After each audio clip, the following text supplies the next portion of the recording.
ஆண்டவராகிய இயேசு நாமத்தினாலே உங்கள் எல்லாரையும் மீண்டுமாய் சந்திப்பதிலே நான் மிகுந்த மகிழ்ச்சி அடைகிறேன். மட்டுமாய் தேவன் நம்மை பாதுகாத்து வழிநடத்தி பராமரித்து போஷித்து சுமந்து விடுதலையாக்கி நடத்தி வருகிறார். அவருடைய மிகப்பெரிய தயவுக்காக அவருக்கு நன்றி செலுத்துகிறோம்.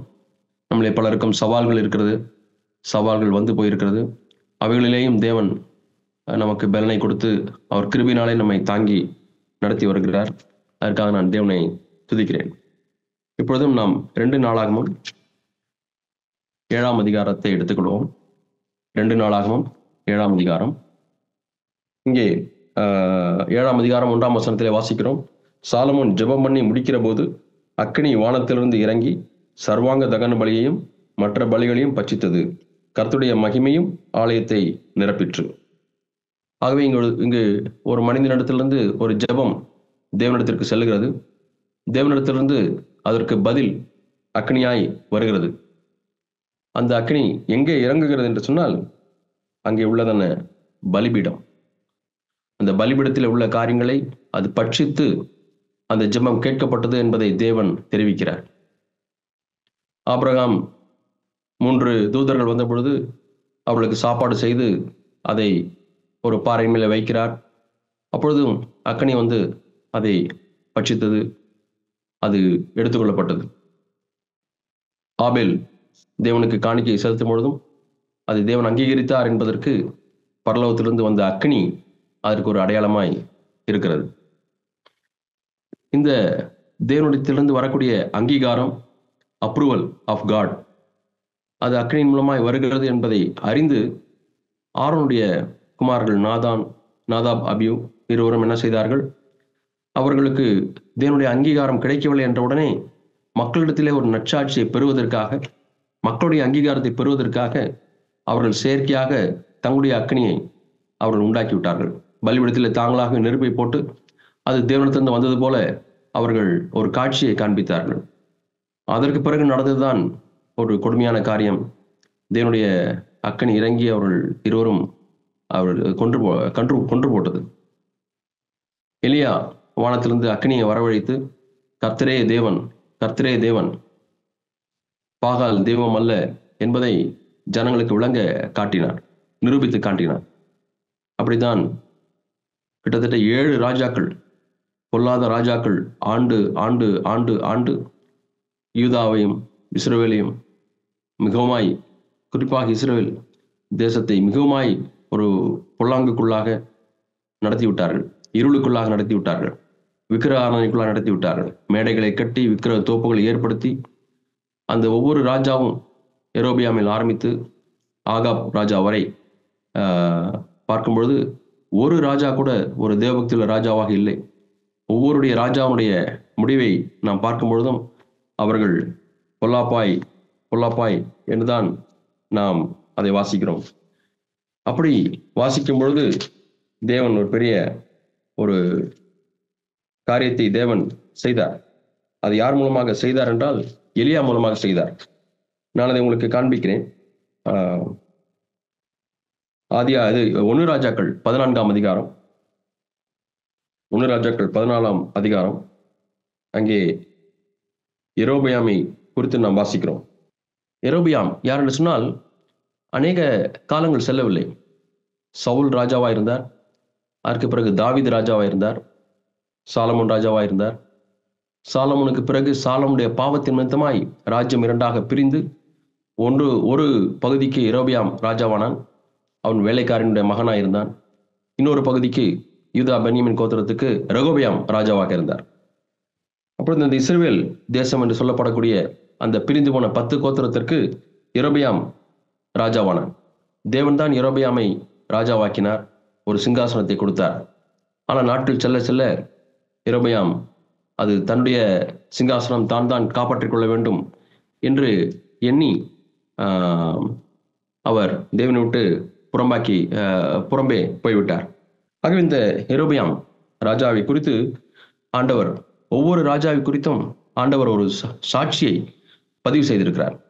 நாம் எப்படி ஒரு பள்ளியிலே படித்து முடித்து போகும்பொழுது transfer certificate and contact certificate இரண்டுமே முக்கியம். கான்டாக்ட் சர்டிஃபிகேட்னு சொன்னால் நம்முடைய நடத்தையை குறித்ததான ஒரு சான்றிதழ். His character and conduct has been good excellent, satisfactory, not good என்றெல்லாம் எழுதி கொடுப்பார்கள். இன்னொரு கல்லூரியில் சேர வேண்டும் என்று சொன்னால் அந்த கான்டாக்ட் எப்படி இருந்தது, அந்த நடத்தை எப்படி இருந்தது என்பதை அவர்கள் பார்ப்பதற்கு அது உதவி செய்யும். அதே போல ஒவ்வொரு ராஜாவும் தன்னுடைய ராஜ்யத்தை முடித்து அவர் மரித்த பிறகு ஆண்டவர் அவரை குறித்ததான ஒரு கான்டாக்ட் சர்டிஃபிகேட்டை அவர் கொடுக்கிறார். நம்ம எல்லாருக்கும் ஆண்டவர் அதை கொடுக்க போகிறார். நாம் எப்படி இந்த உலகத்தில் வாழ்ந்தோம், நாம் எப்படி யாரை பிரியப்படுத்தினோம், யாருக்காக வாழ்ந்தோம், நாம் உண்மையாலுமே அவருக்கு சீஷராக இருந்தோமா என்கிற அனைத்தையும் அடக்கிய ஒரு சான்றிதழ். அது எப்படி இருக்கும் என்று நமக்கு தெரியவில்லை. பழைய ஏற்பாட்டு கால கான்டாக்ட் சர்டிஃபிகேட் இங்கே கொடுக்கப்பட்டிருக்கிறது. நாம் இங்கே வாசிக்கிறோம். யெரொபெயாமை குறித்து வாசிக்கும் பொழுது 9ஆம் வசனத்திலே வாசிக்கிறோம். 8ஆம் வசனத்திலே, நான் ராஜ்யபாரத்தை தாவீது வம்சத்தாரின் கையிலிருந்து பிடுங்கி உனக்கு கொடுத்தேன். ஆனாலும் என் கற்பனைகளை கைக்கொண்டு என் பார்வைக்கு செம்மையானதையே செய்ய தன் முழு இருதயத்தோடும் என்னை பின்பற்றின என் தாசனாகிய தாவீதை போல நீ இருக்கவில்லை. எல்லா ராஜாக்களுடைய கான்ட்ராக்ட் சர்டிஃபிகேட்டையும் தேவன் யாரோடு அவர் ரெஃபரன்ஸாக வைக்கிறார் என்று சொன்னால் தாவீது வாழ்க்கை. எவ்வளவு அற்புதமான வாழ்க்கை தாவீதின் வாழ்க்கையை பாருங்கள். He has become the reference. தாவீதை போல யாரும் இல்லை, தாவீதை போல இல்லை, தாவீதை போல இல்லை. எல்லாருடைய வாழ்க்கையும் தேவன் தாவீதை ஒப்பிட்டு பார்க்கிறார். ராஜாக்கள் என்று சொன்னால் the perfect ideal king, மிகவும் நல்ல ஒரு ராஜா, கர்த்தருடைய இருதயத்திற்கேற்ற ஒரு மனிதன் என்ற சாட்சி பெற்ற ஒரு ராஜா தாவீது. அவரும் பாவத்தில் விழுந்தார். ஆனால் சுட்டி காட்டப்பட்ட பொழுது அதை நியாயப்படுத்தாமல் அவர் அழுது மனம் திரும்பி மனங்கசந்து நொறுங்குண்டவராய் அவர் தேவனுக்கு ஏற்படுவராய் மாறிவிட்டார். அவன் தாசனாகிய தாவீதை போல நீ இராமல் உனக்கு முன்னிருந்த எல்லாரை பார்க்கலும் பொல்லாப்பு செய்தாய். உனக்கு முன்னிருந்த எல்லா ராஜாக்களை பார்க்கலாம் என்று சொல்லவில்லை. உனக்கு முன்னிருந்த எல்லாரை பார்க்கலாம் என்று சொன்னால் அதுக்கு முன்னாடி இருந்ததான எல்லா பொல்லாப்பு செய்தவர்கள், பொல்லாங்கர்கள் எல்லாரை காட்டிலும் நீ பொல்லாப்பு செய்தாய். எனக்கு கோபம் உண்டாக்க நீ போய் உனக்கு அந்நிய தேவர்களையும் வார்க்கப்பட்ட விக்கிரகங்களை உண்டு பண்ணி உனக்கு புறம்பே என்னை தள்ளிவிட்டாய். உனக்கு புறம்பே என்னை தள்ளிவிட்டாய். ஏற்கனவே இஸ்ரவேல் ஜனங்களை குறித்து ஆண்டவர் சொல்லும் பொழுது சாமுவேல் தீர்க்கதரிசி வேதனைப்படுகிறார். அப்பொழுது ஜனங்கள் உன்னை தள்ளவில்லை, என்னை தள்ளினார்கள் என்று ஆண்டவர் வேதனையோடு கூட கூறுகிறார். அதே போல வேதனையோடு கூட கூறப்படுகிற ஒரு சாட்சி யாரை குறித்து இருக்கிறது என்று சொன்னால் யெரொபெயாமை குறித்து இருக்கிறது. உனக்கு புறம்பே என்னை தள்ளிவிட்டாய் என்று சொன்னால் அதுக்கு முன்பாக எது வந்து விட்டது? விக்கிரங்கள் வந்து விட்டது, வெண்கல விக்கிரங்கள் வந்து விட்டது. இவர் வெண்கல விக்கிரங்களை எப்பொழுது செய்ய ஆரம்பித்தார் என்று தெரியுமா? யெரொபெயாம் ராஜாவான பொழுது இப்பொழுது யெரொபெயாவுக்கு ஒரு இன்செக்யூரிட்டி ஃபீலிங் வந்து விட்டது. தேவன் மேல் எப்பொழுது நம்முடைய விசுவாசம் குறைகிறதோ, தேவன் மேல் உள்ளதான நம்முடைய நம்பிக்கை குறைகிறதோ, அப்பொழுதே நமக்கு ஒரு இன்செக்யூரிட்டி ஃபீலிங் வந்து விடுகிறது. அனாதைகளுக்குத்தான் அந்த இன்செக்யூரிட்டி ஃபீலிங் அதிகமாக இருக்கும். எனக்கு அப்பா இல்லை, எனக்கு அம்மா இல்லை, யார் என்னை காப்பாற்றுவார்கள், ஆகவே நானே தான் எல்லாவற்றையும் செய்து கொள்ள வேண்டும் என்று அவர்கள் செல்ஃப் சால்வேஷனுக்குள்ளாக, அப்படிப்பட்ட ஒரு மனநிலைக்குள்ளாக போய்விடுகிறார்கள். நானே தான் பார்க்க வேண்டும், ஆகவே they start grabbing things, எல்லாவற்றையும் பறித்துக் கொள்ள வேண்டும், எடுத்துக்கொள்ள வேண்டும், அப்படிப்பட்ட ஒரு மனநிலைக்கு போய்விடுகிறார்கள். அது மிகவும் துக்கமான ஒரு காரியம். செல்ஃப் சால்வேஷன், தேவன் அவர்களை தாங்குவார் என்ற எண்ணம் அவர்களுக்கு இல்லை, தேவன் தங்களை பாதுகாப்பார் என்ற எண்ணம் அவர்களுக்கு இல்லை. இன்செக்யூரிட்டி ஃபீலிங், ஒரு இன்செக்யூரிட்டி ஃபீலிங் ஒரு மனிதனை மிக மோசமான நிலைக்கு தள்ளிவிடுகிறது. ஆகவே இந்த யெரொபெயாம் இப்பொழுது தன்னை ராஜாவாக்கின ஆண்டவர் தான் எனக்கு சிங்காசனத்தை கொடுத்தார், அவர் எத்தனை நாள் என்னை சிங்காசனத்தை வைக்க வேண்டும் என்று சித்தம் வைத்திருக்கிறாரோ அத்தனை நாள் இருக்கட்டும், அதுக்கு மேல் ஒரு நாள் கூட நான் அதில் இருக்க விருப்பமில்லை என்று தன்னை முழுமையாக ஒப்புக் கொண்டு தந்தால் தேவன் அந்த சிங்காசனத்தை பாதுகாத்திருந்திருப்பார். ஆனால் யெரொபெயாம் அப்படி செய்யவில்லை. இப்பொழுது இஸ்ரவேல் ஜனங்கள் எருசலேமுக்கு தொழுகை செய்யும்படியாய் அவர்கள் போவார்கள். போனால் ரெகொபெயாமை பார்த்து ரெகொபெயாம் தன் பக்கமாய் இவர்கள் இழுத்துக் கொள்வார்கள், அல்லது ஜனங்கள் ரெகொபெயாம் தான் எங்களுக்கு ராஜாவாக வேண்டும் என்று சொல்லி என்னை விட்டு கைமீறி போய்விடுவார் என்று பயந்து என்ன செய்தார்? எகிப்தின் தெய்வங்கள், எகிப்திலிருந்து உங்களை விடுதலையாக்கின தெய்வங்கள் இவைகள் தான் என்று சொல்லி வெண்கலத்தினாலே அவன் விக்கிரங்கள் செய்து, கன்றுக்குட்டிகளை செய்து அவன் இஸ்ரவேலிலே வைத்து, தன்னுடைய சமாரியாவிலே வைத்து, இஸ்ரவேல் ஜனங்களே, உங்களுக்கு நான் இப்பொழுது நல்ல செய்தியை கொடுக்கிறேன். இனிமேல் நீங்கள் ஆண்டவரை ஆராதிப்பதற்கு எருசலேம் வரைக்கும் தூரமாக போக வேண்டாம். நீங்கள் இருக்கிற இடத்திலேயே 2 இடங்களிலே நான் உங்களுக்கு கோயில்களை கட்டியிருக்கிறேன், 2 இடங்களிலே உங்களுக்கு தெய்வங்களை உண்டாக்கி இருக்கிறேன், அவைகள் தான் உங்களை விடுதலையாக்கின தெய்வங்கள் என்று சொல்லி ஜனங்களை தன்னுடைய இன்செக்யூரிட்டி ஃபீலிங்காக ஜனங்களை விக்கிரக ஆராதனைக்குள்ளாக நடத்தி விட்டார். அவ்வளவு துக்கமான ஒரு விஷயம். ஜனங்களை தவறாய் நடத்துவதற்கு தன்னுடைய பாதுகாப்பற்ற உணர்வு. ஆகவே பெற்றோராக இருக்கக்கூடிய நாம், நமக்கு தேவன் மேல் இருக்கக்கூடிய அந்த விசுவாசத்திலே குறைவிடும் பொழுது நம்முடைய பிள்ளைகளை தவறாய் நாம் நடத்தி விடுகிறோம். பிள்ளைகளை, உங்களுக்கென்று கவலைப்படுகிற, உங்களுக்கென்று பொறுப்பெடுக்கக்கூடிய ஒரு தெய்வம் இல்லை. அந்த தெய்வம் உங்கள் மீது பொறுப்பெடுக்கக்கூடிய அளவுக்கு நல்ல தேவனாக இல்லை. ஏதோ ஒரு விஷயத்திலே நம்மை விட்டு விடுவார், கைவிட்டு விடுவார். ஆகவே செல்ஃப் சால்வேஷனை நாம் ஏற்படுத்திக் கொள்ள வேண்டும். நாம பிழைத்துக் கொள்வதற்கு வழி வகுத்துக் கொள்ள வேண்டும். ஆகவே நீங்கள் இந்த உலகத்தினுடைய காரியங்களிலே இப்படி செய்யுங்கள், அப்படி செய்யுங்கள் என்று சொல்லி நாம் நம்முடைய பிள்ளைகளை தவறாய் வழிநடத்தி விட முடியும். இரபெயாமை போல. அல்லது தேவன் நமக்கென்று சில குடும்பங்களை பொறுப்பாக கொடுத்திருந்தால் நாம் அவர்களையும் தவறாய் நடத்தி விட முடியும். என்று சொன்னால் நம்முடைய விசுவாச குறைவினாலே. இரபெயாம் தேவனிடத்தில் விசுவாசம் வைக்க தவறிவிட்டான். தான் வேலைக்காரனுடைய மகனாய் இருந்தாலும் தன்னை ராஜாவாய் ஏற்படுத்தின தேவனுக்கு உண்மையில்லாதவனாய் போய்விட்டார் இரபெயாம். ஆகவேதான் பொன் கண்டுக்குட்டிகளை செய்து ஜனங்கள் விக்கிர ஆராதனைக்குள்ளாக நடத்தி அந்த தேவனை காட்டிலும் இந்த தெய்வங்கள் முக்கியம் என்று சொல்லி அந்த தேவனை பின்னுக்கு தள்ளிவிட்டார். ஆகவேதான் அவனை குறித்து ஆண்டவர் சொல்லும் பொழுது எவ்வளவு வேதனையாக ஆண்டவர் சொல்கிறார். உனக்கு புறம்பே என்னை நீ தள்ளிவிட்டாய், விக்கிரங்களை உண்டு பண்ணி. இன்றைக்கும் நம்முடைய நாம் இது போன்று நம்முடைய வேலையோ, நம்முடைய பிசினஸோ, அல்லது நம்முடைய மற்ற தாளந்துகளோ, நம்முடைய சொந்த திறமைகளையோ நாம் நம்பி அது நமக்கு விக்கிரகமாக மாறும் என்று சொன்னால் நாம் தேவனை புறம்பே நாம் தள்ளி போடுகிறோம். தேவனை நாம் தள்ள முடியுமா? ஆம், நம்முடைய வாழ்க்கையிலே தேவன் இல்லை. ஆகவேதான் சங்கீதம் 16 நாம் வாசிக்கிறோம். தாவீது சொல்லுகிறார், கர்த்தரை எப்பொழுதும் எனக்கு முன்பாக வைத்திருக்கிறேன். எரோபியாமுடைய சாட்சி என்ன? கர்த்தரை நான் பின்னே தள்ளிவிட்டேன். எவ்வளவு பெரிய வித்தியாசம் பாருங்கள். I have kept the lord before me. எனக்கு முன்பாக கர்த்தரை நான் வைத்திருக்கிறேன் சொன்னால் இந்த ஐ, எனக்கு, நான், அந்த செல்ஃபுக்கு முன்பாக எப்பொழுதும் நான் தேவனை வைத்திருக்கிறேன். எந்த ஒரு காரியம் என்று சொன்னாலும் எனக்கு என்ன நடக்கும் என்று நான் தேட மாட்டேன். எனக்கு என்ன நடக்கும் என்று நான் யோசிக்க மாட்டேன். எனக்கு என்ன லாபம் என்று நான் யோசிக்க மாட்டேன். எனக்கு என்ன வசதி கிடைக்கும் என்று நான் யோசிக்க மாட்டேன். அதற்கு முன்பாக தேவனுடைய நாமம் மகிமைப்படுமா? தேவன் என்னை குறித்து அவர் வேதனைப்படுவாரா? தேவன் என்னை குறித்து மகிழ்ச்சியா இருப்பாரா? தேவன் என்மேல் பிரியமா இருப்பாரா? இதைத்தான் நான் யோசிப்பேன் என்று சொல்லி தாவீது சொல்கிறார். ஆனால் 1-2 சமயங்களிலே தாவீது சோதனையில் வீழ்ச்சியடைந்தார். ஒரு பகுதியை நாம் பார்க்கிறோம். தாவீது இளைப்பாறின பொழுது, இளைப்பாறுதல் என்று சொன்னால் யுத்தம் இல்லாமல் ஒரு ரெஸ்ட் வரும் பொழுது அவர் என்ன யோசித்தார்? என்னுடைய தேவனுக்கு ஒரு வீட்டை கட்ட வேண்டும். I have to build a temple for God. நான் தேவனுடைய உடன்படிக்கை பெட்டி பனியிலேயும் மலையிலேயும் இருக்கும் பொழுது நான் எப்படி நல்ல ஒரு வீடிலே குடியிருக்க முடியும்? கேதுரு மரத்தில் நான் எப்படி படுப்பேன்? இனிமேல் மரக்கட்டிலே நான் படுக்க மாட்டேன். ஒருவேளை பாயிலே படுத்திருந்திருப்பார். அவருக்கு இரவிலே கண்களுக்கு நித்திரை வர விடவில்லை. ஏனென்று சொன்னால் காட்ஸ் ஆர்க், உடன்படிக்கை பெட்டி, அது திரைக்கு பின்பாக இருக்கிறது. அதற்கென்று ஒரு நல்ல இடமில்லை. தேவன் எங்களுக்கென்று நல்ல ஒரு தேசத்தை கொடுத்து விட்டார். ஆனால் எனக்கு முன்பாக இருந்து எத்தனையோ நியாயாதிபதிகள், இன்க்ளூடிங் சிம்சோனுக்கு அந்த என்ன வரவே இல்லை. அவன் இளைப்பாறின பொழுது அவனுடைய மனதிலே வந்ததெல்லாம் ஒரு பெண் தான். அவனுக்கு மனதிலே வந்ததெல்லாம் எப்படி தன்னுடைய சரீர இச்சைகளை நிறைவேற்றுவது, அதுதான் அவனது மனதிலே வந்தது. அவன் தேவனுடைய பெட்டியை குறித்தெல்லாம் நினைத்து பார்க்கவே இல்லை. நல்ல நியாயாதிபதிகள் இருந்தார்கள். கிதியோன், பாராக், தெபோரா என்று எத்தனையோ நியாயாதிபதிகள் இருந்தார்கள். ஆனால் அவர்கள் எல்லாம் அந்த உடன்படிக்கை பெட்டிக்கு ஒரு பாதுகாப்பு வேண்டும் என்று சொல்லி அவர்கள் எண்ணவில்லை.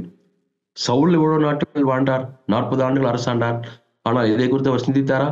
சிந்திக்கவே இல்லை. ஆனால் தாவீது ராஜ்யபாரத்துக்கு வந்த பிறகு அவர் சிந்தித்தார்.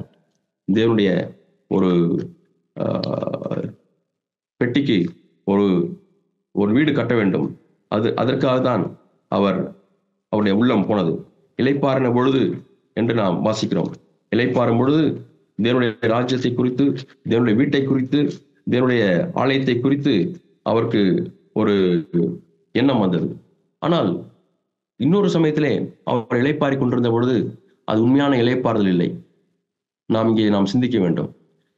உண்மையாலுமே தேவன் இளைப்பாறுதலை கொடுக்கும் பொழுது அந்த இளைப்பாறுதல் நம்மை தேவபக்திக்குள்ளாக நடத்தும். அந்த இளைப்பாறுதல் நம்மை தேவனை சிந்திப்பதற்கு நமக்கு உந்தி நம்மை தள்ளும். தேவன் கொடுக்கக்கூடிய இளைப்பாறுதல். ஆனால் இங்கே தாவீது தானாக ஒரு இளைப்பாறுதலை தேடிக்கொண்டார். தன்னுடைய சோல்ஜர்ஸ், தன்னுடைய படை வீரர்களையும், தன்னுடைய கமாண்டர்ஸ், சேனை தலைவர்களையும் அவர் யுத்தத்துக்கு அனுப்பிவிட்டு இவர் ஓய்ந்திருந்தார். இளைப்பாறுதல் என்று எண்ணிக்கொண்டிருந்தார். அது உண்மையான இளைப்பாறுதல் அல்ல. தூங்கிக் கொண்டிருந்தார்.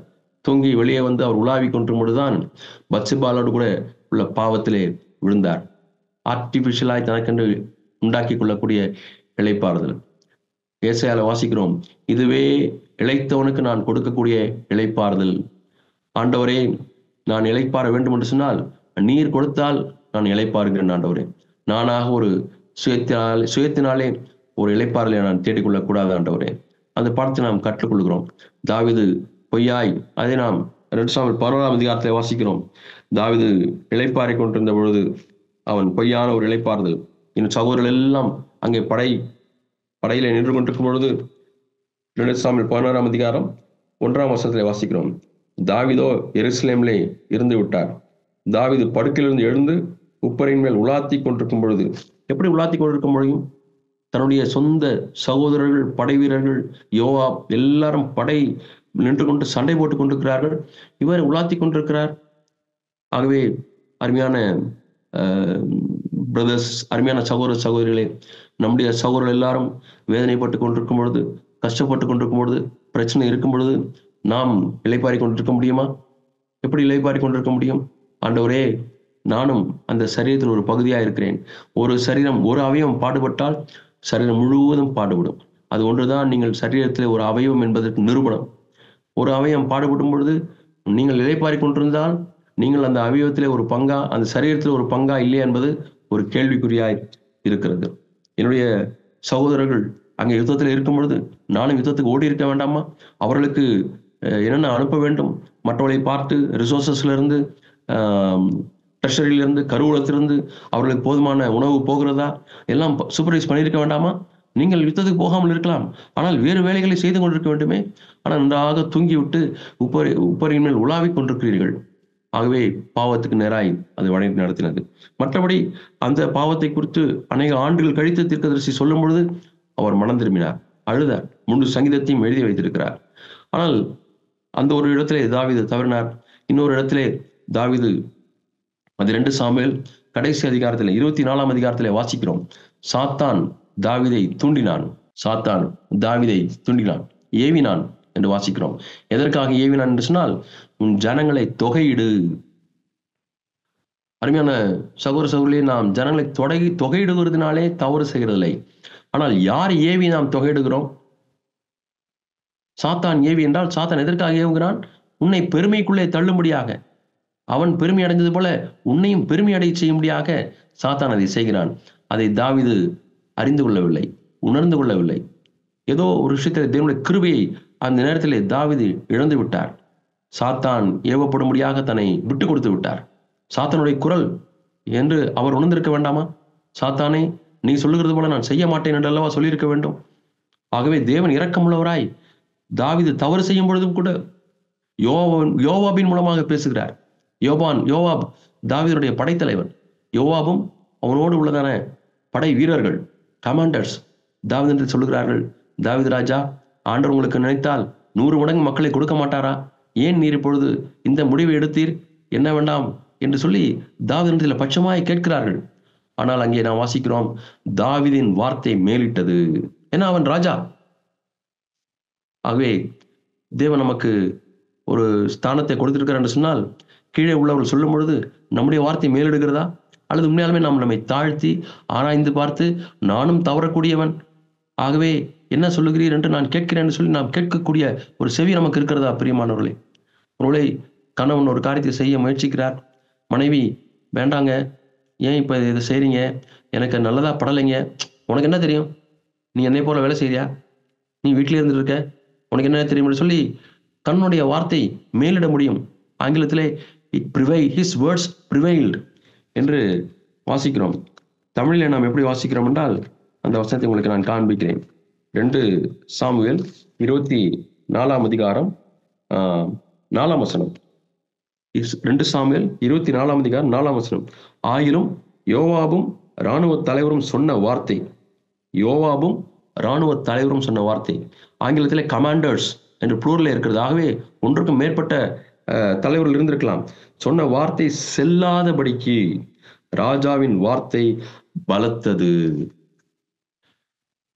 ஆகவே நம்முடைய வாழ்க்கையிலும் கூட தேவன் நாம் சாத்தானால் வஞ்சிக்கப்படும்படியாய் சாத்தான் நம்மை சோதிக்கிறான். அந்த நேரத்திலே நாம் உணர்விழந்தவர்களாய் இருக்கிறோம். அவ்வளவு டிசர்ன்மெண்ட் இல்லை. தவறாக ஒரு முடிவெடுத்து இப்பொழுது அந்த முடிவை செயல்படுத்துவதற்கு நாம் அறிவுரைகளை கொடுக்கிறோம். அந்த நேரத்திலேயாவது மனம் திரும்புவானா என்று சொல்லி ஆண்டவர் நமக்கு கீழே உள்ளவர்களை ஏவி, அவர்கள் ஏன் தேவனை நேராக பேசியிருக்க கூடாதா? கீழே உள்ளவர்கள் ஏன் ஏவி பேச வேண்டும் என்று கேட்கலாம். தாழ்மையுள்ளவர்களுக்கு தான் தேவன் கிருபை அளிக்கிறார். தாவீது அந்த நேரத்தில் தன்னை தாழ்த்தியிருந்தால் கிருபை பெற்றுக் கொண்டிருந்திருப்பார். ஆனால் தாவீதின் வார்த்தை பலத்தது. ஆம் சகோதரர்களே, நம்முடைய சபையிலேயோ அல்லது நம்முடைய குடும்பத்திலேயோ நாம் இருக்கக்கூடிய ஐக்கியத்திலேயோ சிறுமியானவர்கள், சிறியவர்கள் என்று எண்ணக்கூடியவர்கள், பலவீனர்கள் என்று எண்ணக்கூடியவர்கள், ஒருவேளை அவ்வளவு வேத அறிவிலே தேராதவர்கள் அல்லது ஆனால் தாழ்மை உள்ளவர்கள், தேவபக்தி உள்ளவர்கள், சின்சியர் பீப்புள் ஏதாவது ஆலோசனை சொல்லும் பொழுது நம்முடைய வார்த்தை பலக்கிறதா? நம்முடைய வார்த்தை பலத்தால் அவர்கள் தாழ்மையாக இருக்கிறவர்கள் அவர்கள் அமைதியாகி விடுவார்கள், சண்டை போட மாட்டார்கள். ஏனென்றால் நம்முடைய யுத்தம் மாம்சத்தோடும் ரத்தத்தோடும் இல்லை. ஒருவேளை கணவனுடைய வார்த்தை பலத்தால் மனைவி அமைதியாகி விடுவார்கள். அதே போலதான் தாவீது இங்கே செய்து விட்டான். தன்னுடைய வார்த்தை பலத்தது, எண்ண ஆரம்பித்து விட்டார். ஆண்டவர் என்ன செய்தார்? நீ எண்ணிக்கையிலே மேன்மை பாராட்டுகிறவனா இருக்கிறாயா? உன்னுடைய எண்ணிக்கையை குறைப்பதற்கு எவ்வளவு நாட்கள் பிடிக்கும், எவ்வளவு நேரம் பிடிக்கும்? நாம் அந்த அதிகாரத்தின் வாசிக்கும் பொழுது ஆயிரக்கணக்கான மக்கள் செத்தார்கள் கொள்ளை நோயினாலே. எண்ணி மேன்மை பாராட்ட விரும்பிய தாவீதுக்கு ஆண்டவர் எண்ணிக்கையை குறைத்து கொடுத்து விட்டார். வெறும் எண்ணிக்கை குறைப்பது என்பது சாதாரண விஷயம் அல்ல. எத்தனை உயிர்கள், எவ்வளவு வேதனை, எவ்வளவு அழுகை இருந்திருக்கும், எவ்வளவு கதறல் இருந்திருக்கும். எல்லாரும் கேட்டிருந்திருப்பார்கள், இவ்வளவு சாவுக்கு யார் காரணம்? இவ்வளவு பேர் செத்து மடிவதற்கு யார் காரணம்? பாவம் செய்யாத அவர்கள். ஆனால் ஒரு ராஜா எடுத்த தவறான முடிவு எவ்வளவு வேதனை அளிக்கிறது. ஆகவே ஆண்டவரே, எனக்கு ஆண்டவரே உம்முடைய கிருபை தாங்க. ஒவ்வொரு முடிவையும் ஆண்டவரே உம்முடைய ஆலோசனைபடியாக நான் எடுக்கட்டும் ஆண்டவரே. அதே சங்கீதக்காரன் எழுதுகிறார், துன்மார்க்குடைய ஆலோசனை நடவாமலும் பாவிகளுடைய வழியில் இல்லாமலும் பரியாசக்காரத்தில் உட்காராமலும் என்று வாசிக்கிறோம். இங்கே தாவீது என்ன செய்து விட்டார்? துன்மார்க்குடைய ஆலோசனை நடந்து விட்டார். யார் அந்த துன்மார்க்கன்? சாத்தான். சாத்தான் ஏவினது போல அவர் நடந்து விட்டார். எவ்வளவு துக்கமான ஒரு விஷயம். இந்த 2 பகுதிகளிலே அதிகமாய் தாவீது ஒரு வீழ்ச்சியடைந்த ஒரு காரியத்தை நாம் வாசிக்கிறோம். ஆனாலும் தாவீது உணர்வடைந்தவராய், ஆண்டவரே நான் செய்த பாவத்திற்கு அவர் அங்கே மழுப்பல, அப்படியே அதை சமாளிக்கல. அவர் தேவனத்தில் ஒப்புக்கொண்டார். நான் செய்த பாவத்திற்கு இந்த அப்பாவி ஆடுகள், தவறு செய்யாத ஆடுகள் ஏன் மரிக்க வேண்டும்? இந்த ஆண்டவரை நோக்கி ஜெபிக்கிறார். ஜெபித்து அந்த இடத்துல ஒரு பலிபீடத்தை கட்டி அதில் பலியிடுகிறார். அந்த பலிபீடத்திலே தேவன் தாவீதை சந்திக்கிறார். தேவன் இஸ்ரவேல் ஜனத்தை சந்திக்கிறார். சந்தித்து அந்த வாதை நிறுத்தப்படுகிறது. ஆகவே தேவன் ஏன் அந்த வாதை அனுமதித்தார் என்று கேட்கலாம். 3 தண்டனைகளை தேவன் கொடுத்தார். 3 தண்டனைகளுமே எண்ணிக்கையை குறைக்கக்கூடிய தண்டனை தான். பார்த்தீங்களா? நாம் எதிரே மேன்மை பாராட்ட வேண்டும் என்று எண்ணுகிறோமோ அதை தேவன் ஒரு நிமிஷத்தில் எடுத்து விட முடியும். நாம் மேன்மை பாராட்டுவதற்கு ஏதும் இல்லாமல் போய்விட முடியும். அதை விட அதிகமாக நாம் சிறுமைப்படுவதற்கும் தாழ்மை அடைவதற்கும் இழப்பை சந்திப்பதற்கும் அது ஒரு காரணமாகிவிட முடியும். அவை நாம் முடிவெடுக்கக்கூடிய விஷயத்திலே அதிலும் நாம் தவறாய் முடிவெடுக்கும் பொழுது, டிசர்ன்மெண்ட் இல்லாமல் முடிவெடுக்கும் பொழுது, ஆண்டவரே நீர் யாரை கொண்டாலும் பேசிவிடும் ஆண்டவரே. தாழ்மையானவர்களை, சிறுமியானவர்களை, என்னுடைய பையன், என்னுடைய பிள்ளை, ஆண்டவரே மனைவி அல்லது மனைவி ஒரு முடிவெடுக்கும் பொழுது கணவன், யார் மூலமாக நீ பேசிவிடுங்க ஆண்டவரே. நான் அந்த ஆலோசனைக்கு உணர்வுடைந்தவனாய் நான் என்னை தாழ்த்தி விடட்டும். அதிலே நான் நிற்க மாட்டேன். ஒருவேளை உங்களுக்கு அந்த முடிவு எடுத்து தான் ஆக வேண்டும் என்று தீர்மானித்தால் நீங்கள் அந்த முடிவை நாங்கள் மாற்றாமல் இருக்கலாம். ஒத்தி போடுங்கள். சரி, ஒரு வாரம் தள்ளி போடுவோம், 1 மாதம் தள்ளி போடுவோம், இன்னும் 1 மாதம் 2 மாதம் நாம் ஜெபத்தில் இந்த முடிவை நாம் தள்ளி போடுவோம். தேவன் எப்படி வழிநடத்துகிறார் என்று நாம் பார்ப்போம் என்று நாம் தாழ்மையாய் ஒரு முடிவை நாம் எடுக்க வேண்டும். ஆகவே இந்த 2 காரியங்கள் இல்லாமல் மற்ற எல்லா விஷயங்களையும் தாவீது மிகவும் நேர்மையுள்ளவராய் நடந்து கொண்டார்.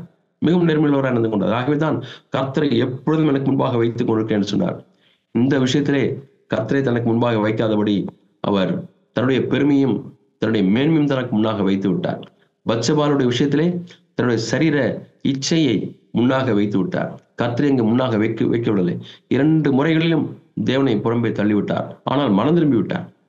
மனம் திரும்பி விட்ட பொழுது தேவன் அவர் பாவியை நீதிமானாக்குகிற கர்த்தர் தாழ்த்தி விட்டால் போதும். பழைய ஏற்பாட்டில் எத்தனை இடங்களில் வாசிக்கிறோம், இந்த ராஜா கடைசியாக தன்னை தாழ்த்தி விட்டான். ஆகவே தேவன் இறங்கி விட்டார். தாழ்மையை பார்த்து விட்டால் போதும், தேவன் எவ்வளவு இறக்கமுள்ளவராக இருப்பார். சமீபத்திலே சகோதரர் சந்தோஷ் புனன் அவர்களும் குடும்பத்தாரும் தமிழ்நாட்டுக்கு யூத் கான்ஃபரன்ஸுக்கு வந்திருந்தார்கள். தஞ்சாவூர்ல தங்கியிருந்தார்கள். அது எல்லாருக்கும் மிக ஆசீர்வாதமாக இருந்தது. கடைசியாக ஏர்போர்ட்டுக்கு போகும்பொழுது எங்களுடைய சபையை ஒரு 10-15 நிமிஷம் சபையாரை வந்து பார்த்து விட்டு செல்லுங்கள் என்று கேட்டோம். பாதிக்கும் மேற்பட்ட சபையார் யூத் கேம்ப்ல கிளீனிங் ஒர்க்ல எல்லாம் இருந்தார்கள். மீதி உள்ளவர்கள் சபையில கூடியிருந்தார்கள். அவர்கள் வரும்பொழுது சிறு பிள்ளைகள் எல்லாரும் வெல்கம் சாங் ஒன்றை பாடினார்கள். பாடி அமர்ந்து விட்டார்கள். அதுக்கு பிறகு சகோதரர் சந்தோஷ் பண்ணன் அவர்களை பேசும்படியாய் கேட்டோம். அவர் பேசும்பொழுது அவர் இருந்து நின்று அவர் இயற்கையாக இயல்பாக அவர் பேசினார். பேசும்பொழுது என்ன சொன்னார் சொன்னால், தேவன் இயேசு கிறிஸ்து பரலோகத்திலிருந்து இந்த பூமிக்கு இறங்கி வந்தார். இறங்கி வந்த உடனே அவருக்கு எப்படி இருந்திருக்கும்? பரலோகத்திலிருந்து விட்டு பூமிக்கு வந்தால் எப்படி இருந்திருக்கும்? நல்ல உங்களில் அநேகர் வெளிநாடுகளில் இருக்கிறீர்கள், மிகவும் முன்னேற்றம் அடைந்த நாடுகளில் இருக்கிறீர்கள், நல்ல ஹைஜீனிக் பிளேஸ்ல இருக்கிறீர்கள். நீங்கள் இருக்கிறதை காட்டிலும் சில நல்ல ஹைஜீனிக் பிளேசஸும் இருக்கலாம். அங்கு இருக்கிறவர்களை மிகவும்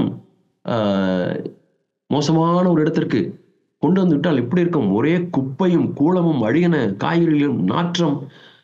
காய்கறி மார்க்கெட் இருக்கும், பெரிய பெரிய காய்கறி மார்க்கெட். அங்கு பார்த்தால் உள்ள நாற்றம், இங்க பார்த்தாலும் மாடுகளும் சாணியும் நிறைந்த இடம் வந்தால் எப்படி இருக்கும்?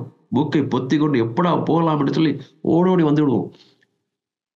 அதை விட எத்தனையோ மடங்கு ஆண்டவராய் இயேசு கிறிஸ்துவுக்கு இந்த பூமிக்கு வந்த உடனே அவ்வளவு கஷ்டமாக இருந்திருக்கும். ஏனென்றால் பாவம் நிறைந்த உலகம், இருள் நிறைந்த உலகம், பொல்லாங்கு நிறைந்த உலகம், தீமை நிறைந்த உலகம், அநீதி நிறைந்த உலகம், அசுத்தம் நிறைந்த உலகம்.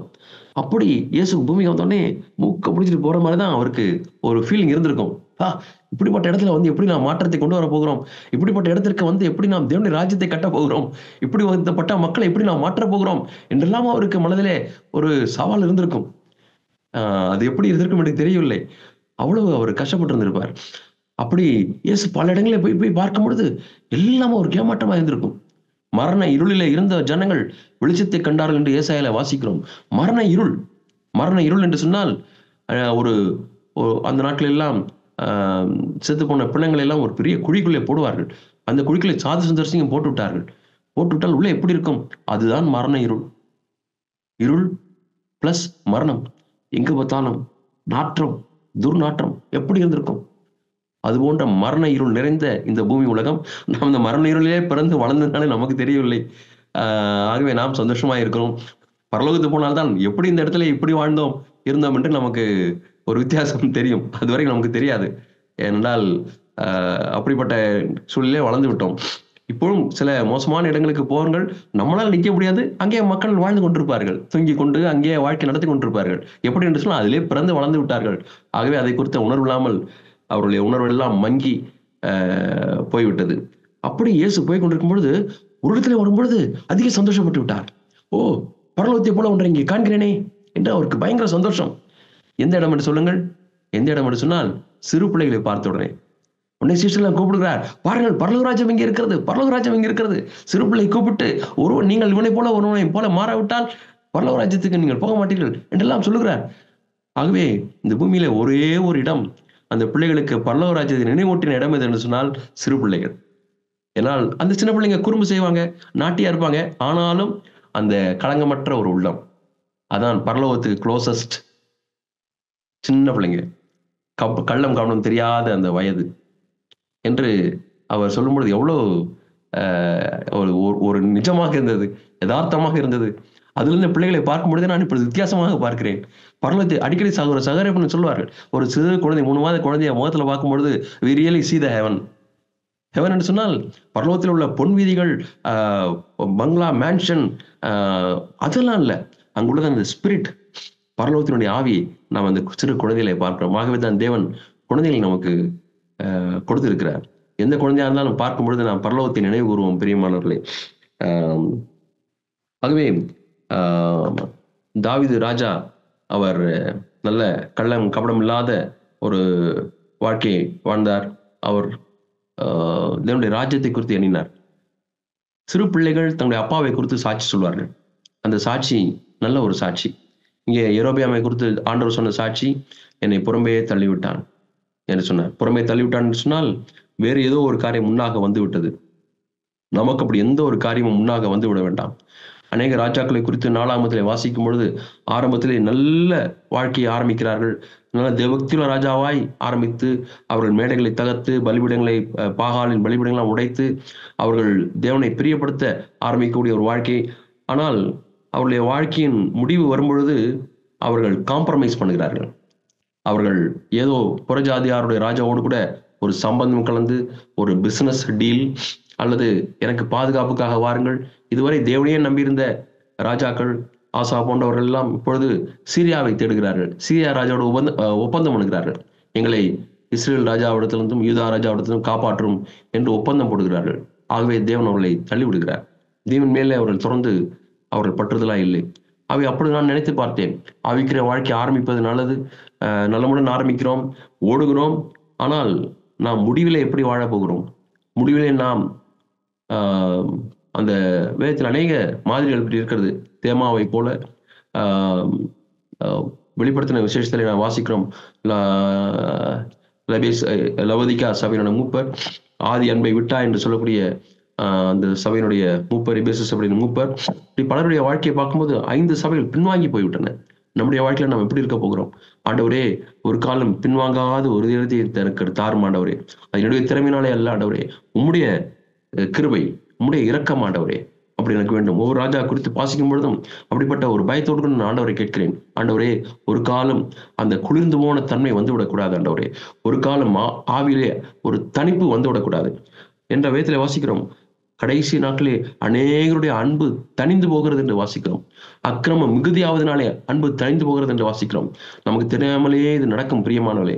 ஆகவே உணர்வுள்ளா இருப்போம். ஆண்டவரே, நாட்கள் செல்ல செல்ல என் உணர்வு கொம்புகளை இன்னுமாய் உணர்வுள்ளதாக்கும் ஆண்டவரே. Give me a sensitive heart Lord, give me good discernment Lord. நல்ல பகுத்தறிவை தாங்க ஆண்டவரே. எந்த விதத்திலே உலகம் உள்ளே வருகிறது என்பதை நான் அறிந்து கொள்ள கிருபைச்சிங்க. எந்த விதத்திலே பணாசை உள்ளே வருகிறது, பொருளாசை உள்ளே வருகிறது, எந்த இடத்துல சுயம் தலை தூக்குகிறது, பெருமை தலை தூக்குகிறது, ஆண்டவரே என் மேல் இரக்கமாயிரும், கிருபையாயிரும். I am Lord absolutely dependent on you. நாம் யோவான் 15ஆம் அதிகாரத்தில் வாசிக்கிறோம். இயேசு சொல்கிறார், நானே மெய்யான திராட்சை செடி, என் பிதா திராட்சை தோட்டக்காரர். நாம் எல்லாரும் யார்? திராட்சை கொடிகள். ஏன் தேவன் அப்படிப்பட்ட உதாரணத்தை எடுத்தார்? நான் பனைமரம், நீதிமான் பனை போல செழிப்பான்னு சொன்னார் அல்லவா? நான் பனைமரம், என்னுடைய பிதா பனைமர தோட்டக்காரர், நீங்கள் எல்லாரும் பனைமர செடிகள் என்று ஏன் அவர் சொல்லவில்லை? இந்த பனைமரம் வளர்ந்துச்சுன்னா நல்லா ஸ்ட்ராங்காக தான் இருக்கும். அது நம்ம ஆட்டக்கூட மாட்டோம். எவ்வளோ புயல் அடித்து எல்லா மரங்களும் விழுந்துடும், பனைமரம் நெட்டையா நிற்கும், ஆழமான வேர் உறுதியா நிற்கும். கேதுரு மரங்கள், தேவதாரு மரங்கள், எத்தனையோ மரங்கள் இருக்கிறது. ஆனால் திராட்சை செடி அவ்வளவு ஸ்ட்ராங்கான செடியா இல்லை. ஆனா பிதா சொல்கிறார், நான் திராட்சை செடி. ஏன் அப்படின்னா, நாம் எல்லாரும் கொடிகளை போல இருக்க வேண்டும் என்று விரும்புகிறார். கொடி என்று சொன்னால் அந்த கொடியை நம்ம கையில எடுத்து எப்படி வேணாலும் வளைச்சி எது மேலேயானாலும் நம்ம விடலாம். நீங்க இப்படி ஒரு குச்சை இப்படி சாய வச்சு அந்த கொடியை இது மேல போட்டீங்கன்னா அது மேலேயே அப்படியே இருக்கும். கொடியை தூக்கி இப்படி ஒரு குச்சை போட்டு இது மேல போட்டீங்கன்னா அது மேலேயே சாஞ்சிருக்கும். அந்த கொடிக்கு சாயறதுக்கு ஒன்று வேணும். நீங்க ஒண்ணுமே இல்லாம விட்டீங்கன்னா அது கீழே விழுந்து மண்ணில் தான் சாஞ்சு கிடக்கும். எனக்கு சாய்ஞ்சிற இடம் அதுதான். அது ஏதோ என்னை சாய்ந்து கொள்ள அல்லது சார்ந்து கொள்ள ஒன்று வேண்டும், நானாக நிற்க முடியாது என்கிற ஒரு பாடத்தை நாம் கற்றுக்கொள்கிறோம்.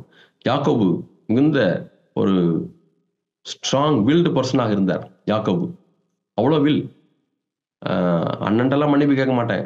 நான் என்னை பாதுகாப்பதற்கு நான் எவ்வளவு தூரம் ஓடினாலும் பரவாயில்ல, அப்பா அம்மா விட்டுட்டு ஓடினாலும் பரவாயில்ல, மாமா வீட்டுக்கு ஓடி போய் அங்கே போய் இருந்தார்.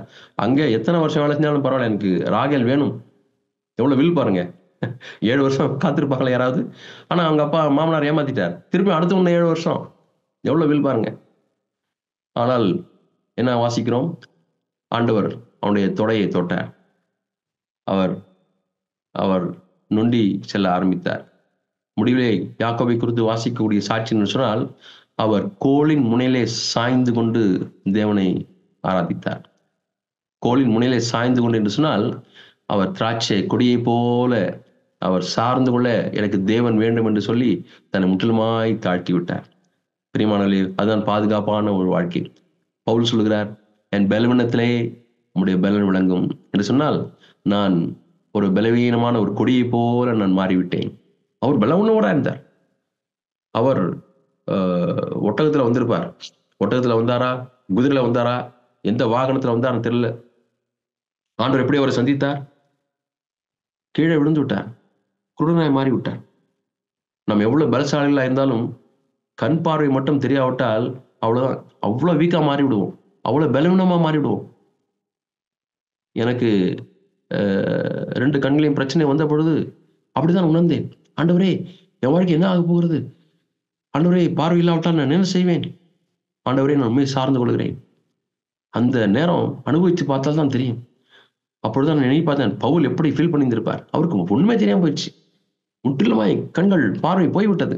3 நாட்கள் அப்படி இருந்தார். எதற்காக தேவன் 3 நாட்கள் கொடுத்தார்? இந்த பலமான பவுல் பலவீனராய் மாற்றும்படியாக, பலவீனராய் அவரை மாற்றும்படியாக, அவரை நொறுக்கும்படியாக, உடைக்கும்படியாக. ஒரு பனைமரத்தை போல இருக்கக்கூடியவர் ஒரு திராட்சை கொடியை போல மாறும்படியாக. இன்றைக்கு நாம் பார்க்கிறோம், இரும்பு கம்பி கட்டடம் கட்டுவதற்கு முறுக்கு கம்பி என்று பார்க்கிறோம். அந்த கம்பியை நல்லா முறுக்கி, சூடோட முறுக்கி, ட்விஸ்டட் ராட்ஸ் முறுக்கினால் அது பயங்கர ஸ்ட்ராங்கா இருக்கும். அதை வலிமைப்படுத்துவதற்கு அது நேரா நிற்கும். பெரிய பெரிய பிரிட்ஜ் எத்தனை அடி உயரத்தில் கட்டுகிறார்கள், ஓவர் பிரிட்ஜஸ். அது இப்பொழுது வந்திருக்கக்கூடிய ஹைவேஸ் எல்லாம் பார்க்கும் பொழுது அது எல்லாம் அவ்வளவு வெயிட்டின் தாங்கி கொண்டிருக்கக்கூடிய அவ்வளவு ஸ்ட்ரென்த் எதற்கு இருக்கிறதுன்னு சொன்னால், அந்த கம்பி, முறுக்கு கம்பி, முறுக்கு கம்பி அவ்வளவு பவர், அவ்வளவு ஸ்ட்ரென்த் அதற்கு. ஆனால் அதை எளிதாக நாம் வளைக்க முடியாது. அதை வளைப்பதற்கு மிகவும் கடினம். ஆனால் அதே போல ஒரு கம்பியை துண்டு துண்டாக வெட்டி, துண்டு துண்டாக வெட்டி அதை வளைத்து வளைத்து வளைத்து ஒரு செயினா மாற்றிவிட்டால், அது ஒரு செயினுக்கும் அது செயின் ஆகாமல் உடைக்கப்படாமல் கம்பிக்கும் எவ்வளவு வித்தியாசம். இந்த செயினை எப்படி வேணா நீங்க வளைக்கலாம், எந்த ஷேப்ல வேணா வளைக்கலாம். ஒரு செயின், இரும்பு சங்கிலியை சுத்தலாம், பெண்ட் பண்ணலாம். ஆனா அந்த கம்பியை பண்ண முடியாது. நொறுக்கப்பட்ட வாழ்க்கைக்கும் நொறுக்கப்படாத ஒரு வாழ்க்கைக்கும் அதான் வித்தியாசம். பிரியமானவர்களே, ஆகவே தாவீது இந்த 2 பாவம் செய்து விட்டாலும் அவர் நொறுங்கின மனுஷனாய் மாறிவிட்டார். ஆகவேதான் ஆண்டவரே, உமக்கு பிரியமானது நொறுங்குண்டதும் நறுங்குண்டதுமான ஒரு இருதயம், அது தேவனுக்கு ஏற்கும் பலி என்று சொன்னார். a broken and a contrite heart. ஆண்டவரே, I want to become like a ஆண்டவரே, நான் ஒரு திராட்சை கொடியை போல நான் மாறிவிடட்டும். ஆண்டவரே, திராட்சை கொடியை போல மாறுவது அது ஒரு பக்கம்தான், ஒரு சத்தியம்தான். இன்னொன்று, அந்த திராட்சை கொடி செடியோடு இணைந்திருக்க வேண்டும். அந்த தேவன் எந்த ஒரு கொடியிலே நம்மை ஒரு அந்த கட்டுகிறார்கள் அல்லவா, அது சப்போர்ட்டிங் குச்சிகள்லாம் வைத்து எது மேலே நம்ம வைக்கிறாரோ அதிலேயே அது தங்கி இருந்தால் அதிக கனிகளை கொடுக்கும். அவை தேவன் உங்களை எந்த ஐக்கியத்தில் வைத்திருக்கிறாரோ, எந்த சபையில வைத்திருக்கிறாரோ, எந்த இடத்துல வைத்திருக்கிறாரோ, ஆண்டவர் நீர் எடுக்கக்கூடிய இடத்துல நான் தாழ்மையா இருந்து விடட்டும் என்று சொல்வது நமக்கு ஒரு பாதுகாப்பான ஒரு வாழ்க்கை. ஆகவே நாம் இந்த எரோபியாம் ராஜா அவர் தானாக தன்னுடைய சால்வேஷனை தேடிக்கொண்டார். நானாக எப்படி இந்த சிங்காசனத்தை ஸ்திரப்படுத்துவது? சவுல் அப்படித்தான் இருந்தார். தாவீதை கொன்றால் தான் என்னுடைய சிங்காசனம் நிலைவரப்படும் என்று சொல்லி தாவீதை கொல்லுகிற வேலையிலேயே அவர் ஈடுபட்டிருந்தார். எரோபியாம் ரெகோபெயாம் இடத்திலிருந்து மக்களை எப்படி காப்பாற்றுவது, என்னுடைய சிங்காசனத்தை எப்படி நான் ஸ்திரப்படுத்திக் கொள்வது என்பதிலேயே அவர் முற்றிலுமாக ஈடுபட்டிருந்தார். ஆனால் முடிவிலே நாம் வாசிக்கிறோம், எரோபியாம் தேவனை அவர் தள்ளிவிட்டார் என்று நாம் வாசிக்கிறோம். கீழே அடுத்த ராஜாவை குறித்து நாம் வாசிக்கிறோம். 1 ராஜாக்கள் 15ஆம் அதிகாரத்திலே 26ஆம் வசனம். நாதாப் அவன் கர்த்தருடைய பார்வைக்கு பொல்லாப்பானதை செய்து தன் தகப்பன் வழியிலும் அவன் இஸ்ரவேலை பாவம் செய்ய பண்ணின அவனுடைய பாவத்திலும் நடந்தான். இவர் நாதாப் யார்? 25ஆம் வசனத்திலே ஆசாவின் 2ஆம் வருஷத்திலே எரோபியாமின் குமாரனாகிய நாதாப். எரேமியாவின் குமாரனாகிய நாதாப் இஸ்ரவேலின் மேல் ராஜாவாய் 2 வருஷம் அரசாண்டான். ஆனா அந்த 2 வருஷம் தான். அந்த 2 வருஷம் என்ன செய்தார்? பொல்லாப்பையே அவர் செய்தார். 2ஆம் ராஜா. 3வது ராஜாவை குறித்து நாம் 33ஆம் வருஷத்திலே வாசிக்கிறோம். யூதாவின் ராஜாவாகிய ஆசாவின் 3ஆம் வருஷத்திலே அகியாவின் குமாரனாகிய பாஷா இஸ்ரவேல் அனைத்தின் மேலும் திர்சாவிலே ராஜாவாகி 24 வருஷம் அரசாண்டான். அவனுடைய சர்டிபிகேட், கான்டாக்ட் சர்டிபிகேட் ஆண்டவர் எப்படி கொடுக்கிறார்? கர்த்தரின் 34ஆம் வசனம். கர்த்தரின் பார்வைக்கு பொல்லாப்பானதை செய்து எரோபியாமின் வழியிலும் அவன் இஸ்ரவேலை பாவம் செய்ய பண்ணின அவனுடைய பாவத்திலும் நடந்தான். 3வது ராஜா. துக்கமான ஒரு விஷயம். ஒவ்வொரு ராஜாவும் துன்மார்க்கத்தில் நடக்கும் பொழுது அந்த ராஜ்யம் எப்படி இருந்திருக்கும்?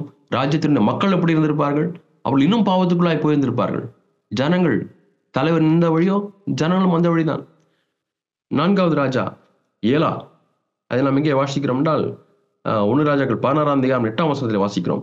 யூதாவின் ராஜாவான ஆசாவின் 26ஆம் வருஷத்திலே பாஷாவின் குமாரனாகிய ஏலா இஸ்ரவேலின் மேல் திர்சாவிலே ராஜாவாகி 2 வருஷம் அரசாண்டான்.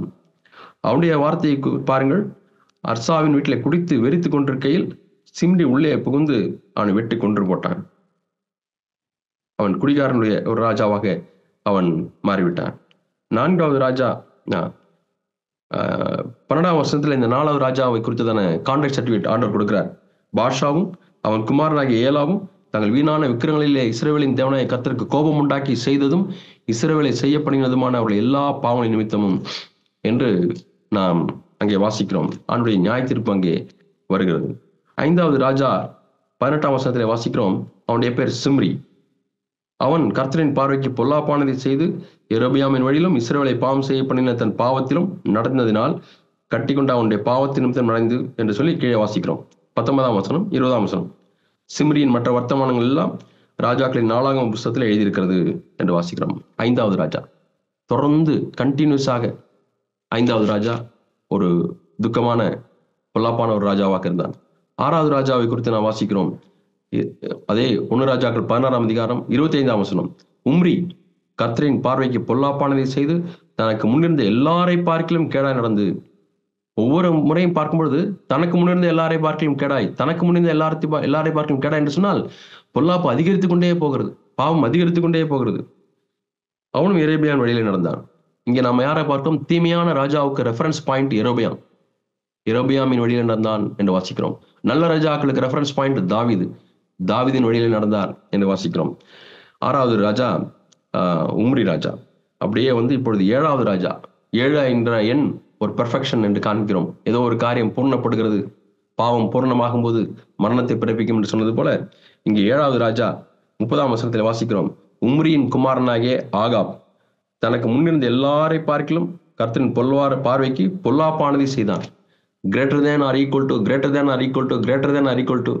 அப்போ ஒவ்வொரு ராஜாவுடைய வாழ்க்கையிலையும் பார்க்கும்போது பாவம் பெருகி பெருகி பெருகி பெருகி அது நிறைவடையும் பொழுதுதான் இப்பொழுது எலியா தீர்க்கதரிசி வருகிறார்.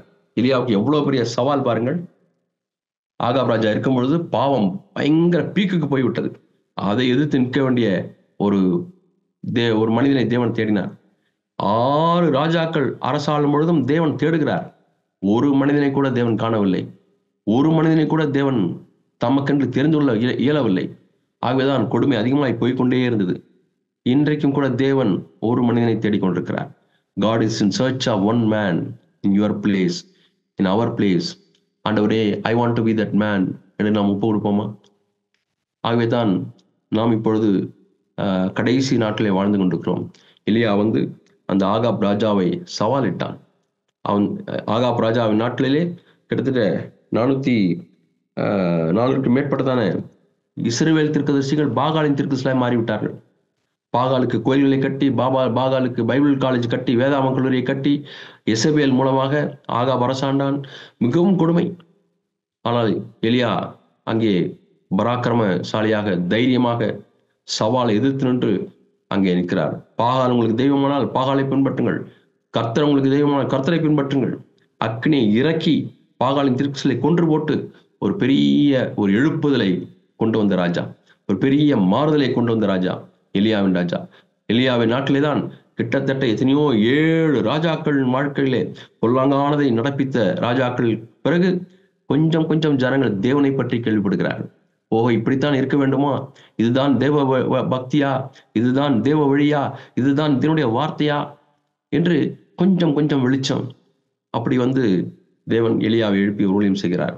இன்றைக்கும் நாம் எலியாவின் நாட்களை வாழ்ந்து கொண்டிருக்கிறோம். கடைசி நாட்களிலே எலியாவின் ஆவியை நான் அனுப்புவேன் என்று சொன்னார். இதே ஒரு ஸ்பிரிட் தான் யோவான் ஸ்நானனுடைய வாழ்க்கையிலும் இருந்தது. ஏனென்றால் மல்கியா தீர்க்கதரிசியின் புஸ்தகம் பிறகு எவ்வளவோ இருண்ட காலங்கள், தேவனுடைய வார்த்தையே இல்லை, எங்கும் இருள் பொல்லாப்பு. அப்படிப்பட்ட காலத்திலே தேவன் யோவான் ஸ்நானனை எழுப்பினார். அவர் எழும்பி ஜனங்களை மனந்திரும்பலுக்குள்ளாக வழிநடத்தி பாவத்தை குறித்து பகிரங்கமாக பேசி ஜனங்களுக்கு ஒரு வழியை ஆயத்தம் பண்ணினார் இயேசுவிடத்தில் வருவதற்கு. அதே போல இன்றைக்கும் அப்படிப்பட்ட காலத்திலே நாம் வாழ்ந்து கொண்டிருக்கிறோம். நோவாவின் நாட்களை போல, லோத்தின் நாட்களை போல கடைசி நாட்களை நாம் வாழ்ந்து கொண்டிருக்கிறோம். எங்கும் பார்த்தால் அந்த பாலியல் பாவங்கள், மக்களுடைய துரோகம், பொல்லாப்பு, கொடுமை, சிறுமைப்பட்டவர்களை கொல்லுகிறதும் அடிக்கிறதும் உதைக்கிறதும் மிகமாய் பெருகி போய்விட்டது. தேவனை பற்றிய உணர்வே இல்லை மக்களுக்கு.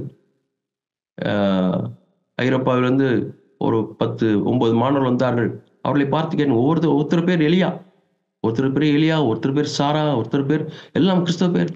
நீங்கள் சபைக்கு போகலான்னு சொன்னால் எங்களுக்கு அதெல்லாம் தெரியாது, we are atheist என்று சொல்கிறார். அதில் ஒரு பெருமை, நாங்களெல்லாம் ஏத்திஸ்டன். ஆண்டவரே, எனக்கு உங்களை பற்றி சொல்வதற்கு ஏதாவது ஒரு தருணத்தை தாங்கன்னு ஆண்டவர்கிட்ட ஜெபம் பண்ணிட்டே இருந்தேன். எல்லாரும் மகாபலிபுரம் போயிருந்தார்கள். அங்கு தண்ணீரை பார்த்து பயந்த உடனே ஒரு ஸ்டூடெண்ட், ஓ மை காட் என்று சத்தம் போட்டார். Oh, your calling God, your calling God. அப்போ உன்ட்ட ஆண்டவர் நம்பிக்கை இருக்குதுன்னு அர்த்தம் என்று சொல்லி அவர்களுக்கு ஒரு புத்தகத்தை கொடுத்து, அதை பற்றி இந்த புத்தகம் அதிகமாக சொல்லுகிறது, இதை படித்து மறந்துடும் என்று சொல்லி கொடுத்தேன். வாங்கி நானும் படிக்கிறேன் என்று சொன்னார்கள். பாருங்கள், ஏத்திஸ்ட் கூட ஒரு பயம் வரும்பொழுது oh my God, oh my God என்று சத்தம் போடுகிறார்கள். ஆனால் கொடுமை பெருகிவிட்டது. இந்த நேரத்திலே ஆண்டவர் எலியாவின் ஆவியை சபைக்கு அனுப்பியிருக்கிறார். எலியாவின் ஆவியை சபைக்கு அனுப்பியிருக்கிறார். நாம் தேவனுக்கென்று வழியை ஆயத்தம் பண்ண வேண்டும். நாம் பொல்லாங்கான கிறிஸ்தவம் பொல்லாப்புக்குள்ளா எவ்வளவோ போகிவிட்டது. மற்றவர்களை மறந்து விடுங்கள். கிறிஸ்தவர்கள் நிலையை பாருங்கள். எவ்வளவோ சத்தியத்தை விட்டு தூரம் விலகி போய்விட்டார்கள். எவ்வளவோ பொய்யும் புரட்டும் மாய்மாலும் வந்து விட்டது. ஆண்டவரே, எலியாவை போல எனக்கு அந்த ஆவியை தாரும் ஆண்டவரே. எலியா எப்படிப்பட்ட ஆவியோடு இருந்தார்? எவ்வளவு பெரிய கொடூரமான ராஜாவாக இருந்தாலும், துர்மார்க்கமான ராஜாவாக இருந்தாலும், உன்னை கொன்றுடுவேன் என்று சொல்லக்கூடிய ஒரு ராணியா இருந்தாலும், எலியா எப்படி இருந்தார் என்று சொன்னால், நான் வெகு வைராக்கியமாய் கர்த்தருக்கென்று நான் வாழ்ந்தேன். அதுதான் அவர் சொல்கிறார், வைராக்கியமாய் நான் வாழ்ந்தேன். அவருடைய சாட்சி அதுதான். நான் கர்த்தருக்கென்று வைராக்கியமாய் நான் வாழ்ந்த மனிதன் என்று அவர் 2-3 இடங்களிலே சொல்லுகிறார். 21ஆம் வசனம், எவ்வளவு மட்டும் நீங்கள் குந்தி நடப்பீர்கள், கர்த்தர் தெய்வமான அவரை பின்பற்றுங்கள், பாகால் தெய்வமான அவரை பின்பற்றுங்கள். இந்த காம்ப்ரமைஸ் எல்லாம் வேண்டாம், இந்த டிப்ளமேட்டிக் வே எல்லாம் வேண்டாம். ஒன்று காட்னா வாங்கிங்க, காட் இஸ் நாட் காட்னா அந்த பக்கம் போங்க, அப்படியே பாலிஷ்டாலாம் இருக்க வேண்டாம் என்று சொல்லி அவர் பிரசங்கம் பண்ணுகிறார். ஆகவே வானத்திலிருந்து அக்னியை கொண்டு வந்த ஒரு தீர்க்கதரிசி. அவர் பாருங்கள், 19ஆம் அதிகாரம் 10ஆம் வசனம், 1 ராஜாக்கள் 19:10 சொல்கிறார், சேனைகளின் தேவனாய கர்த்தருக்காக வெகு பக்தி வைராக்கியமாக இருந்தேன். இஸ்ரவேல் புத்திரர் உடன்படிக்கை தள்ளி விட்டார்கள், பலிகளை எடுத்து போட்டார்கள், தீர்க்கதரிசிகளை பட்டயத்தினாலே கொன்று போட்டார்கள். நான் ஒருவன் மாத்திரம் மீதியாக இருக்கிறேன், என் பிராணனையும் வாங்க தேடுகிறார்கள். எல்லாம் சிச்சுவேஷனை பாருங்க. ஆனாலும் தேவன் அவர் உற்சாகப்படுத்துகிறார். நீ மட்டும் இல்லப்பா, நான் இவ்வளோ தீர்க்கதரிசிகளை நான் 7000 பேரை நான் பத்திரமா வைத்திருக்கிறேன் என்று ஆண்டவர் சொல்கிறார். ஆனால் அவரெல்லாம் பயந்து கொண்டிருக்கிறார்கள். எலியா துணிச்சலாக மேலே வந்தார். மீண்டுமாய் சொல்கிறார் 14ஆம் வசனம், சேனைகளின் தேவனாய கர்த்தருக்காக வெகு பக்தி வைராக்கியமாக இருந்தேன். எவ்வளோ ஜீல் இருந்திருக்கும் அந்த நேரத்தில். எலியாவுக்கு கூட எத்தனை பேர் இருந்தார்களோ தெரியவில்லை ஐக்கியத்துக்கு. அதெல்லாம் இல்லை, தனி மனிதனாக அவர் நின்று ஆண்டவருக்காக ஒரு பெரிய மாற்றத்தை கொண்டு வந்தார். 7 பொல்லாத ராஜாக்களுக்கு பிறகு ஒரு பெரிய மாற்றத்தை கொண்டு வந்தார். ஆகவே தான் அந்த எலியா அக்னி ரதத்திலே அவர் வானத்திலே அப்படியே எடுத்துக்கொள்ளப்பட்டார். அவ்வளவு பெரிய தீர்க்கதரிசி. இயேசு கிறிஸ்து மறுபமலையில இருக்கும் பொழுது, பேதுரு யோவான் யாக்கோபோடு இருக்கும் பொழுது, அங்கே மோசேயும் எலியாவும் வந்து பேசுகிறார். மோசே இஸ் ஆல்சோ கிரேட் மேன். மோசே இஸ்ரவேல் ஜனங்களை எகிப்தின் அடிமைத்தனத்தில் வெளியே கொண்டு வந்த மனிதர், பெரிய தீர்க்கதரிசி. மோசேயை குறித்து இப்ரேயர்ல வாசிக்கிறோம், மோசே தேவனுடைய வீட்டில் உண்மையுள்ளவராக இருந்தார். கிறிஸ்துவையும் அதே போல சொல்கிறார், கிறிஸ்து தேவனுடைய வீட்டில் உண்மையுள்ளவராக இருக்கிறார். அதில் மேற்பட்டவராக இருந்து கிறிஸ்து மோசையை கம்பேர் பண்ணக்கூடிய அளவுக்கு மோசே பெரிய தீர்க்கதரிசியா இருந்தார். அதே போல எலியா தீர்க்கதரிசி, எலியாவின் ஆவியோடு கூட யோவான் ஸ்நானன் வந்தார். இப்பொழுது கடைசி நாட்களிலே அந்த எலியாவின் ஆவியை தேவன் சபைக்கு அவர் அனுப்புகிறார். பிரியமானவர்களே, நாம் எலியாவை போல, ஆண்டவரே அந்த அக்னி எனக்கு வேண்டும் ஆண்டவரே, அக்னி அபிஷேகம் எனக்கு வேண்டும் ஆண்டவரே, அந்த அக்னி அபிஷேகத்தினாலே ஆண்டவரே நான் உம்முடைய நாமத்தை மகிமைப்படுத்த வேண்டும் என்ற ஆண்டவரத்தில் நாம் கேட்போம். தேவன் சபையை அப்படி பலப்படுத்துவாராக, சபையை தேவன் அப்படி ஆயத்தப்படுத்துவாராக. எந்த இடத்துல நீங்கள் சிறு கூட்டமாக இருந்தாலும் கூட ஆண்டவரே எலியாவின் ஆவி எங்களுக்கு தாரும் ஆண்டவரே, கடைசி நாட்களிலே நீர் எலியாவை அனுப்புவீர் என்று சொன்னீரே கர்த்தாவே. பிள்ளைகளை பிதாக்களிடத்திற்கும் பிதாக்களை பிள்ளைகளிடத்திற்கும் திருப்பக்கூடிய ஊழியம், ரெக்கன்சிலியேஷன் மினிஸ்ட்ரி ஆண்டவரே, அதை செய்வதற்கு எங்களுக்கு அதிகமான கிருபையை தாரும் என்று நாம் ஆண்டவரத்திலே கேட்போம். ஆகவே எவ்வளவு பொழப்பா இருந்தாலும் தேவன் தம்முடைய பிள்ளைகளுக்கு என்று ஒரு திட்டம் வைத்திருக்கிறார். ஆகவே அந்த திட்டம் நம்முடைய வாழ்க்கையில் நிறைவேறும்படியாக ஆண்டவரே நான் என்னையும் எங்களையும் ஒப்புக் கொடுக்கிறோம் என்று சொல்லி இந்த கடைசி நாட்களை நாம் ஒப்புக் கொடுக்கும். தேவனுடைய நாமம் மாத்திரம் மயம்படுவதாக. நம்முடைய கண்களை மூடி நாம் ஜெபிப்போம். எங்கள் நல்ல தகப்பனே, ஸ்தோத்திரிக்கிறோம், துதிக்கிறோம். ஆண்டவரே, நாங்கள் பழைய ஏற்பாட்டிலே உடைய வழிகள்லாம் எப்படி இருந்தது என்று நாங்கள் பார்த்தோம். ஆண்டவரே, எத்தனையோ ராஜாக்கள், நீர் ஏற்படுத்தின ராஜாக்கள் உம்முடைய நாமத்துக்கு சேவை செய்வதை பார்க்கலாம் அவர்கள் வழி தவறி போய்விட்டார்கள் கர்த்தாவே. விக்கிரங்களையும் ஆண்டவரே பாவத்தையும் செய்து ஆண்டவரை வணங்கி தூரம் போய்விட்டார்கள். அப்படிப்பட்ட பொல்லாத நாட்கள் இப்பொழுது நம்ம வாழ்ந்து கொண்டிருக்கிறோம். ஜனங்கள் எவ்வளவோ விட்டு தூரம் போய்விட்டார்கள் கர்த்தாவே. அந்த நேரத்தில் கர்த்தாவே எலியாவை போல ஆண்டவரே அபிஷேகம் உள்ள ஆண்டவரே எங்களை நீர் எழுப்பும் கர்த்தாவே. எங்களை உமக்கென்று நாங்கள் அர்ப்பணிக்கிறோம் ஆண்டவரே. எலியாவின் ஆவி கொண்டவர்களாய், எந்த விதத்திலும் நாங்கள் காம்ப்ரமைஸ் பண்ணாதவர்களாய், சமரசம் பண்ணாதவர்களாய், உமக்கென்று வைராக்கியமாய் நிற்கக்கூடிய மக்களாய் எங்களை அர்ப்பணிக்கிறோம். இந்த வார்த்தையை கேட்டுக்கொண்டிருக்கிற ஒவ்வொருவரும் நீர் ஆசீர்வதியும் பலப்படுத்தும். அக்னினாலே நிரப்பும் ஆண்டவரே, உடைய அபிஷேகத்தில் நிரப்பும் ஆண்டவரே. உடைய நாமத்தை மயப்படுத்தும். கர்த்தரை எப்பொழுதும் எங்களுக்கு முன்பாக நான் வைத்திருக்கட்டும் ஆண்டவரே. இயேசுவின் நாமத்தில் கேட்கிறோம் பிதாவே, ஆமேன்.